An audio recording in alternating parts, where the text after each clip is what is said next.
Hi, and welcome to The Hype. We're your hosts. I'm Tyler. And I'm Megan. And today our theme is magic. Today we have a special guest, Ned Thanhouser, who's from the Youth Silent Film Festival. We also have some special guests, Joey and Lem, who are going to do some awesome magic tricks for us. But first up, let's have our guest, Ned Thanhouser, up here. Tell us a little bit about himself. Welcome in, Ned. Hi, Megan and Tyler. How are you? I'm good. How are you? Good. Thanks for having me. Yeah, no problem. So let's see. Let's start off with, what do you think your favorite movie is and why? Well, it's hard to pick one. I know. So I've got a number of movies that are my favorite. Probably, in science fiction, Blade Runner. Yeah? One of my very favorite futuristic movies. I don't think I've ever seen that one. It's a great movie. You should see it. From a romance point of view, there's a great film called In the Mood for Love by Wong Kar-kai. Beautifully photographed, great love story.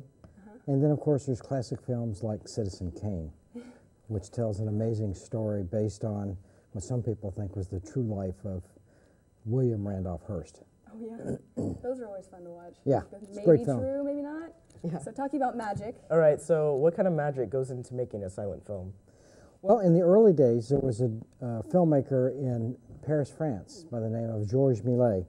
You've seen Hugo, the movie? I haven't seen that one yet. I haven't seen it yet. Yeah. Hugo is a movie Didn't see that actually talks about the life of Georges Millet, and he pioneered at the turn of the century magic tricks where you would have the camera running, stop the camera, and then take people out of the frame or in the frame and then start the camera up again.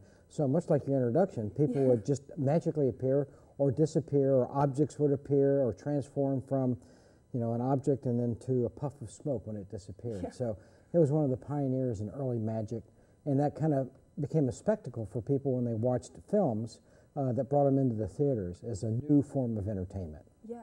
We saw one of the ones that you showed us. It was Right. really cool. Yeah. So how long have you been in the film industry? Well, I started about 25 years ago when I learned about my grandparents, who were pioneers in the early film industry in the United States. They had a studio in New Rochelle, New York from 1910 to 1917, and they made over 1,000 silent motion pictures that went into distribution around the world. And so I learned about that history, and I've been chasing all the films that have survived to try to get access to those and make them available. So of the 1,000 films, I found almost 225, and they're available online on my website. See how sad. I didn't even know there were that many. So Yeah. it's cool to hear about all that stuff. So what silent film do you think, though, that made the biggest impact? Well, I think Charlie Chaplin Yeah. was one of the real forces in the silent era. He went on to make some films in the sound era, but in the silent era, he became a beloved character that he portrayed as the tramp. And audiences around the world loved him. So The Tramp was one of the most famous movies that Charlie made. There's also a lovely love story, City Lights is also a great one. I've seen a few of his, but not very many of them. Yeah. Well, they're great. You should see more. Yeah. All right, well, we have a video prepared about the Youth Silent Film Festival, so let's watch it. Okay.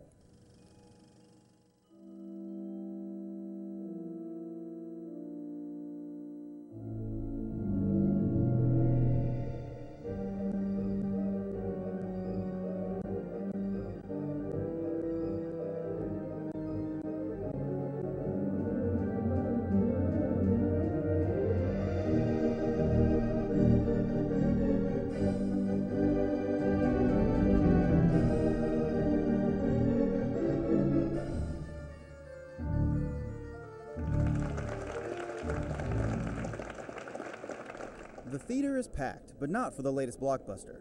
It's the International Youth Silent Film Festival, where the movies on the big screen come not from Hollywood, but from young filmmakers under the age of 20. They choose from 6 original scores, composed and performed live on the theater organ. But in the tradition of silent film, filmmakers can't use sound to tell the story. It adds a fun edginess to the fact that you're not using spoken dialogue, and I don't know, it's fun. It's more difficult, but fun, yeah. Every year, the top 45 short films are named screening finalists and are shown on the big screen. From those, a panel of celebrity judges selects the very best. First prize is $1,000. The panel includes working producers, directors, and actors from Hollywood. In the past, that's included Oscar-nominated director Gus Van Sant, the author of Fight Club, Chuck Palahniuk, X-Men producer Tom DeSanto, and others. The glitz and glamour of having their films on the big screen is exciting for students and teachers. In sports, you have competitions. In business, you have DECA. You always have organizations for all of these different fields. But in film and video, we don't really have this. So this is a great opportunity for students to show their work. The festival offers teachers free lesson plans to more easily incorporate silent film into their curriculum. The film festival is here to support them. We will help them in any way possible to launch this within their own classroom. The rewards that they will experience through the learning that their children achieve, through the excitement of going to an opening night, the kids seeing their film on the screen, hearing their name, taking the bow on the stage, that is just got to be manna from heaven for not only adults, but specifically for teachers. So we are here to make that happen. I think one of the really important things for students is instead of them creating work that the teacher has just invented that they're doing for the classroom, they get to see their work on the big screen. It's played with a live organ, and it's a real film festival. So it's high stakes to them. Whenever you raise the bar for any of those students, it always helps raise the bar for what they create. The festival has gone international and invites you to join communities such as Portland, Oregon, Mansfield, Ohio, and Adelaide, Australia. But more importantly, it invites you to challenge your students to participate in this competition. This is a very different festival in that the films are contemporary, and there's just a huge energy and excitement. It's very fun to be a part of. It made me feel really professional and cool. It's pretty exciting. This is, I guess, the biggest honor I've ever had a film of mine receive. It's a totally crazy experience that I've never had before, and I wish I could have again. Check out the website. It's makesilentfilm.com. You can also contact the International Youth Silent Film Festival by email. It's info@makesilentfilm.com, or follow the festival on Facebook. The International Youth Silent Film Festival.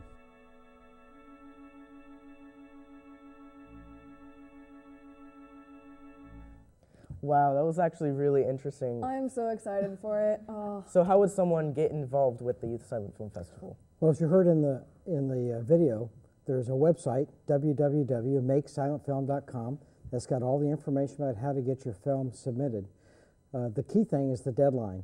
For 2013, for our festival, the deadline is to get your film submitted by April 15th, 2013. Then we'll go through the jury panel, and the top 45 films will be screened at the Hollywood Theater with live musical accompaniment on the organ on May 21st, 22nd, and 23rd, 2013. And then the winners will be announced at the Hollywood on June 6th, 2013. So it's very exciting for all the students to get their films done and submitted by the deadline. That's the key thing. Mm-hmm. That is really great. That's awesome. Oh my goodness. Okay. Hey, I understand you guys have some magic. Is that right? Yeah. Actually, yes, we do. Yeah. Oh, good. Let's see it. All right, let's go to Brandon with our entertainment. Thank you, Tyler. Today we have Queen Slem and Joey Todd. Take it away, guys. All right, so you know how when you're going back from school late at night because you were studying and stuff, and you're going through the forest, but the wind all of a sudden blows your homework away. So you have to go and pick up your homework. So while I was picking up my homework, I heard this sound, and as it got closer and closer, it got louder and louder, and it kept saying, "Give me $20." The thing is, I don't have $20 because I'm a student and I make no money. So I was thinking, hey, my mom has some amazing abilities with money because every time I need lunch money, my mom automatically has $20 somehow. So I decided to watch my mom and see what motherly tricks she has to get $20. So I learned that you need a piece of paper. I don't have a piece of paper on me, but Joey, do you have a piece of paper? Fantastic, I certainly do, right there. Can you fold the hot dogs out for me? Yeah, that would be like that. Yeah, multiple times, so it could be really small. Okay, again. Yeah.